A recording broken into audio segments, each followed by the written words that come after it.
अस्सलामुअलैकुम जिमी भाई, ये मेरी लूप ने 7 बच्चे दिए हैं। आज माशाल्लाह से 4 दिन के हो गए हैं, तो हेल्थी हैं, एक्टिव हैं सारे। ये देखें।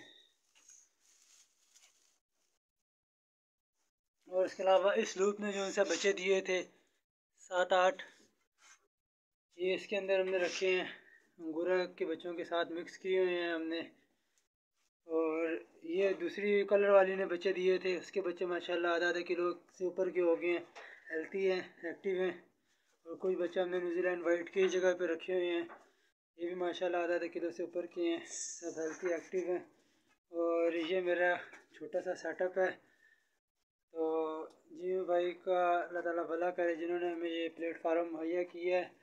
और सब भाइयों से गुजारिश है कि वो डरे नहीं, हिम्मत करें, और आसान काम है। अल्लाह ताला बरकत अता फरमाए। जज़ाकुमुल्लाहु खैरन कसीर।